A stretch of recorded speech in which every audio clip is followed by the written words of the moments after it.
Originally I was going to make this into a top 10, but considering that was going to be a little too much work, I decided to give out a list of wasted characters throughout each Yu-Gi-Oh series from Duel Monsters to Vrains, because 7th is not done yet. Because some of these characters could have done a lot more in the story, but they chose not to do anything with them. In fact, they could have been written better on their character growth instead of completely brushing them off. I did talk about some of these in the rewrite videos, but this time it's just on the characters. And I'll mainly talk about the ones that are actually duelists because it will be unfair for those who are not. And also, they have to be main or important characters to the story. If they are just some random ass side characters, there's really no point of them. So in that, let's begin. And spoiler alert, some of them just need to be taken a little more seriously, and a good portion of them are from GX and Arc 5. Alright, for Duel Monsters, a lot of characters were pretty well utilized, but I think the most wasted character is in fact Yukimoto. Because Yugi's whole arc is to be with Atem, softening it up, while Yugi grows in confidence because of Atem, which for the most part they utilized that well. The part that they did not really build up that well is how suddenly Yugi got so strong within the last season. And that he never really feels like a protagonist because everything is done by Atem while Yugi just sits in the sideline. That is why I wish the Seal Morikako's arc was for Yugi instead of Atem to actually make him feel like a protagonist and to start developing Yugi's strength. Yes, I get the Seal Morikako's arc as filler, but I think that should have been Yugi's arc and not Atem. Atem should have lost his soul, and then for the first time, Yugi has to go on his own without Atem, because that would have been a great build-up on Yugi's strength. Because Atem was always there for him, but now without Atem, for the first time he has to fill in Atem's shoes. Especially with the dark side of dimensions focusing on moving on without Atem, Yugi should have been the one who finishes off Diva and sees the illusion of Atem as encouragement, because having Atem just show up at the end and then just save the day kinda defeats the purpose of Yugi moving on his own without Atem.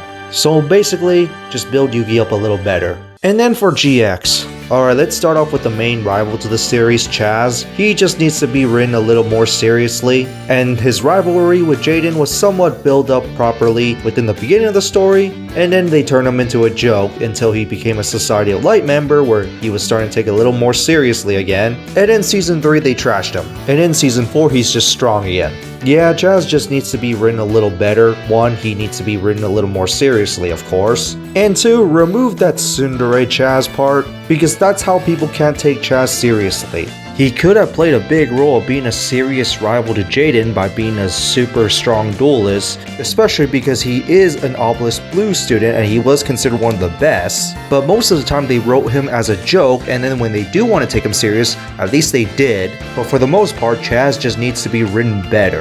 And then when we go to Cyrus, his arc is to grow out of his brother's shadow, be a strong duelist, which somewhat they did okay, but then there's like those huge episode gaps where they did nothing with him, he's just hostage, even as an Obelisk Blue student where he should have been able to stand up on his own.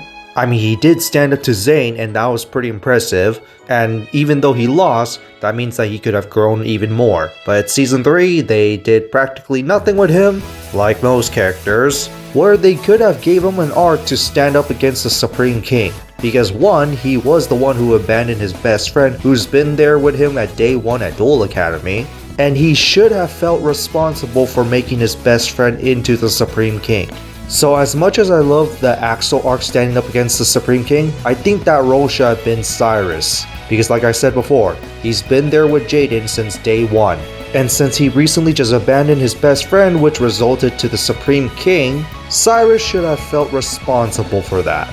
This would have been a good demonstration on his character growth throughout the series. And then for Alexis, I have no idea what her arc should be, because in some cases they want her to be stronger than her brother, be a great dueling teacher, which is why she wants to be a strong duelist.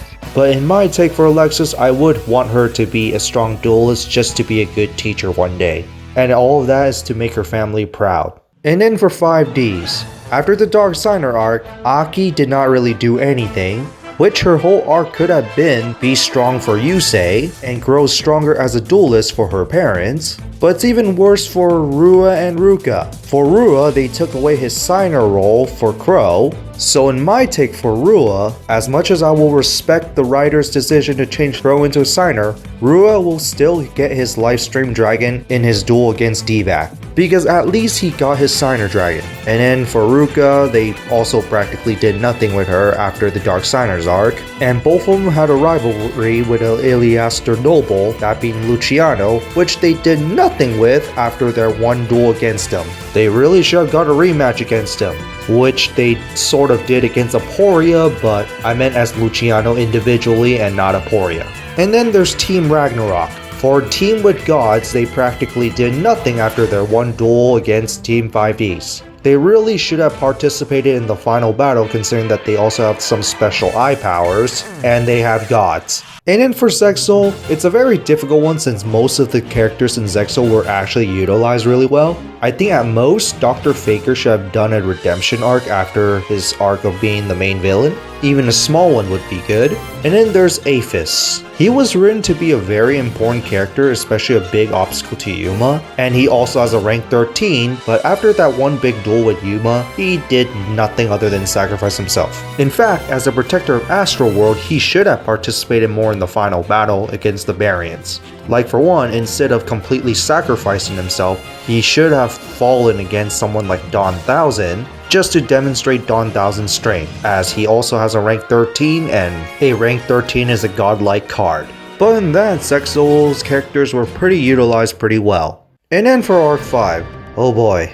So first off, we got Yuto, which I didn't mind his death early, but him being within Yuya should have played a bigger role, like influence to the Yuya's way of dueling and his personality, which they practically did nothing with during the Synchro Dimension arc. Yuto was pretty much on the sideline just talking to Yuya in most cases when they're not dueling. It wasn't until the Exceed Dimension arc where Yuto finally gets to do some stuff, mainly influencing Yuya, but I also would have liked that if they did what the manga did where they switched personalities throughout the duel. Something where like Yuto was taking over Yuya, which only happened that one time, and Yuto switched places that one time against Ruri and Serena, which that could have been explored more. Next to Acaba Reiji, he just needs to do a little more. I do get that his voice actor is expensive, which is why they didn't really utilize him too much, but for a main rival, he needs to be utilized a little more, especially being the son of one of the main villains of the story, which we go to Acaba Leo. For a villain that is all built up, he's mainly sitting on his lazy ass, and is also very incompetent. He has the title of Professor too, which should have made him really intelligent, but he's very incompetent as a villain. He really should have been written better. He did get that one big duel which ended up with a no result, but against Zark he got trashed like it was nothing. It would have been much better if he faced Zark alongside his son and fallen because he protected his own son. But no, he fallen as a bitch, he's an idiot, because his whole goal is to bring back his daughter, but also to stop the main villain from being resurrected, which bringing back his daughter will resurrect the main villain, so I don't know what the hell he's thinking. But I think the worst, most wasted about Arc 5 is the Bracelet Girls and Ray, because the Bracelet Girls should realistically be able to stand up to themselves and should have got a bigger role in the story, but instead they're all damsels. And in particular, Yuzu and Serena were treated the worst, because they played like a main character role. Yuzu did not do anything after her duel against Sergei. She should have been able to stood up to someone like Yuri because she has stood up against people who are physically stronger than her before, and in the brainwashed state, she should have went up against Yuya, because this could have inflamed Yuya's rage, and this could have been an emotional duel against Yuya. But nope, nothing happened. And then when it comes to Serena, her relationship with Yuri should have been explored, but they did nothing with that. They could have written it in a way where Yuri always has a strange feeling every time he sees Serena, but nope, we got nothing despite the openings and endings giving us some hints. And then with all the build-up with the Bracelet Girls being Ray also practically got nothing. She just steps in last minute and just beats Zark, which ideally in the story standpoint it does make sense, but she should have got one big duel against Zark. For one, about the relationship between Ray and Zark, because the Bracelet Girls all have a relationship with the U-Boys, and that could have been an influence on the U-Boys and the Bracelet Girls, why they are so close. And 2, to show Shark's true personality. Because if they go by the Zark-Ray relationship route, we could have seen the true side of Zark. As Ray could have opened up to Zark and Zark could have started calming down and start softening up, but nope.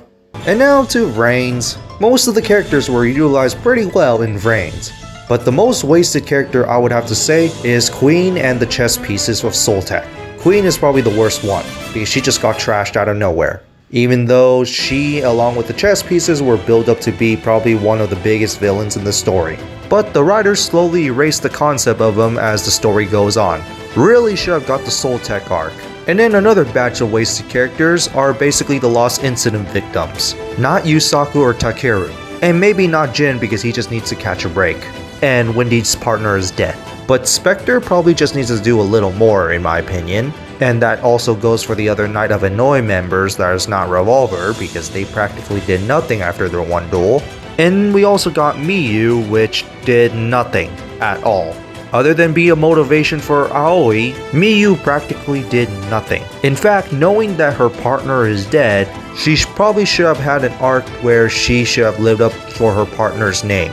So yeah, for Vrains, some of the characters just need to be utilized a little better, especially the Soltec chess pieces because I think that was the worst treatment of build-up villains, but in that I think most characters in Vrains were treated pretty well. So that's it for this video. What do you guys think of it? What other characters do you guys think I should have put in? And I mean the important characters or the main characters that are actually duelists, because non-duelists would be pretty unfair. But in that, I just gave you my list of wasted characters, so go ahead and tell me what other characters do you guys think are wasted, and what kind of potential they could have in the story or what changes that you would make for them. And I will admit, I did miss some of them, and for some characters, I would have deemed them to be a little wasted, but at the same time utilized pretty well, just need to be written a little better. But in that, that's it for this, and see you all next time.